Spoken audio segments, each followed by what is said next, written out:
और अब जब सीबीआई को आदेश दिया गया है जांच का, तो पॉइंट ऑफ इन्वेस्टिगेशन क्या है ये समझिए। पुलिस की जांच क्योंकि सवालों के घेरे में है, इसलिए सीबीआई को कलकत्ता हाईकोर्ट ने ट्रांसफर कर दिया। पुलिस ने सुसाइड के एंगल से जांच शुरू की थी इस पूरे मामले में। माँ बाप को बीमारी का हवाला देकर के सच छिपाया जा रहा था कि आखिरकार पीड़िता के साथ हुआ क्या था। पुलिस और अस्पताल पर सच दबाने का आरोप है, ये भी आरोप पुलिस पर लगे थे। आज सीबीआई की एक टीम क्राइम सीन पर जाएगी और क्राइम सीन से फॉरेंसिक सबूत इकट्ठा करेगी। वो जगह है जहां पर ये पूरा मामला हुआ था, जिस तरीके से रेप किया गया, उसके बाद हत्या की गई, अब वहां पर क्राइम सीन पर फॉरेंसिक सबूत इकट्ठे किए जाएंगे।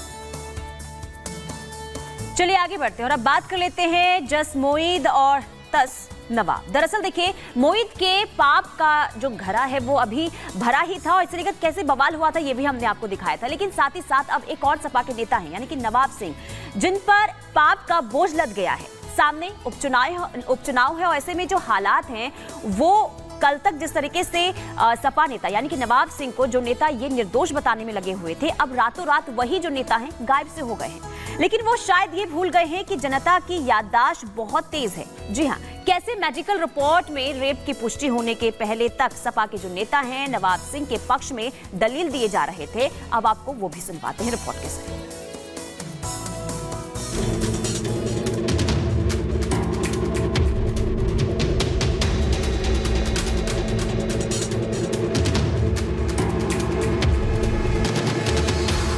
सपा के नेताओं ने जैसे रेप जैसे घिनौने अपराध को अंजाम देने की होड़ लगा रखी है। एक महापाप को लेकर लोगों का गुस्सा शांत भी नहीं होता कि सपा के दूसरे नेता की घिनौनी कुंडली खुल जाती है। अयोध्या में सपा नेता मोईद खान के घिनौने वारदात पर फुटे लोगों के गुस्से को ही ले लीजिए। अब इस वारदात में कार्रवाई चल ही रही है। लोगों का गुस्सा शांत भी नहीं हुआ कि अब कन्नौज की मिनी सीएम कहे जाने वाले सपा नेता नवाब सिंह यादव के पाप ने एक बार फिर समाजवादी पार्टी को विवादों में जकड़ लिया है। तो गई भैया, ये वो आइए आइए। क्यों? ये कौन है आपकी? कब वो दो फोन दो फोन। अरे ये कौन है आपकी? फोन दे रहा।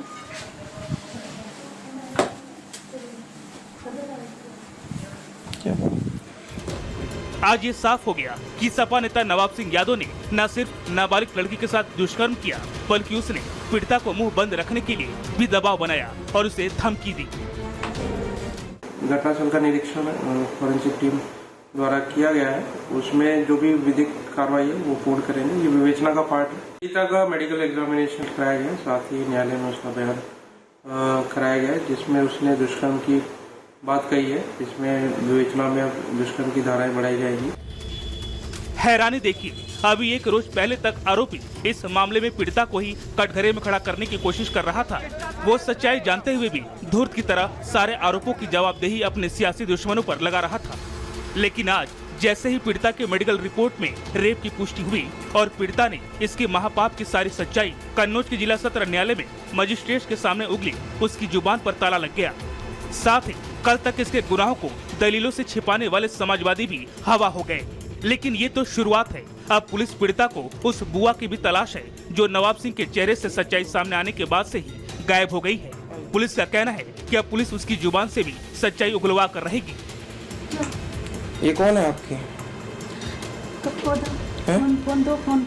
मेडिकल एग्जामिनेशन और न्यायालय के सामने जो बयान है उसको पूर्ण कराया गया और जो स्थिति थोड़ी और क्लियर हुई है, इसमें जो इसकी बुआ है उसका रोल संदिग्ध प्रतीत होता है। उसकी इस समय उनको बयान के लिए बुलाया जाता है, वो आई नहीं और उनकी तलाश की जा रही है। इसमें विधिक कार्रवाई पूर्ण करी जाएगी। जवाब तो उन समाजवादी पार्टी के नेताओं और प्रवक्ताओं को भी देना चाहिए जो कल तक नवाब सिंह यादव के घिनौने अपराध को दलीलों के लिफाफे में छिपाना चाहते थे। वो 15 साल की बच्ची को झूठा और इस हैवान को सच्चा करार दे रहे थे। कौन सी नौकरी थी जो 15 साल की बच्ची जो है वो रात में उनसे मांगने गई थी? मुझे तो ये साजिश लग रही है। हम चाहते हैं कि वास्तव में नार्को टेस्ट हो और जो सच्चाई है उसका दूध का दूध और पानी का पानी हो जाए। जाहिर है अब जबकि सपा की नवाब की महापाप की कलई खुल गई है तो इसके पापों का हिसाब होना तय है। लेकिन इस मामले में सपा अब भी गोलमोल जवाब दे रही है, जबकि महज 1 महीने के अंदर ही मोईद खान के बाद नवाब सिंह यादव ने सपा की किरकिरी करा दी है। जिसे लेकर बीजेपी पूरी तरह से हमलावर है। जिस नेता के नाम पर अखिलेश यादव के बाद दूसरे अगर किसी नेता का नाम कन्नौज में आता था, उसका नाम था नवाब सिंह यादव। उसके लिए अगर समाजवादी पार्टी कहती है कि वो पार्टी में नहीं है, तो ये अखिलेश का और समाजवादी पार्टी का और भी घृणित चेहरा है। जो नवाब सिंह यादव गिरफ्तार हुए हैं, उनका समाजवादी पार्टी से पिछले 5-6 वर्षों से कोई संबंध नहीं है। सपा की बेचैनी समझ आती है कि आने वाले समय में यूपी में 10 सीटों पर उपचुनाव होने हैं, लेकिन सवाल है कि क्या सपा ऐसे ही नेताओं के सहारे जीत का सेहरा सिर पर बांधने का ख्वाब पाले हैं, जो जनता की बहन बेटियों को नोचने खसोटने की ख्वाहिश पाले हैं? क्या वाकई समाजवादी पार्टी के नेताओं ने जनता को बेवकूफ समझ रखा है? Bureau report, Republic Bharat. Report आपने देखी कैसे एक के बाद एक जो सपा के नेता हैं वो बेनकाब हो रहे हैं। पहले मोईद और अब नवाब।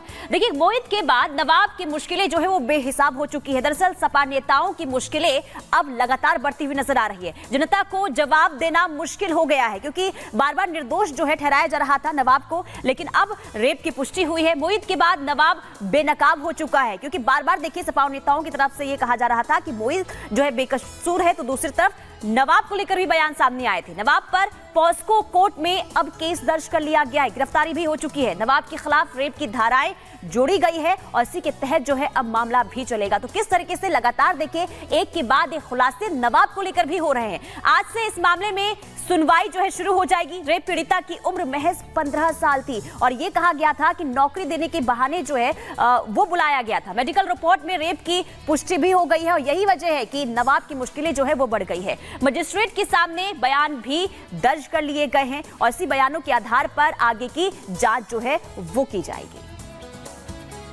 और लव जिहाद को लेकर के अब उत्तर प्रदेश में कई कानून बने हैं। योगी सरकार ने कई सख्तियां भी लागू की हैं, लेकिन उत्तर प्रदेश में लव जिहाद के मामलों में कोई कमी आती हुई नहीं दिख रही है। सवाल है कि आखिर अब वो कौन सा उपाय बचा है जिसके लागू होने के बाद इस मजहबी साजिश पर लगाम लगेगी। कैसे लव जिहाद के पाप ने 2 जिंदगियां नर्क भरी यातनाएं लिख दी हैं उनमें, इस रिपोर्ट में आपको दिखाएंगे।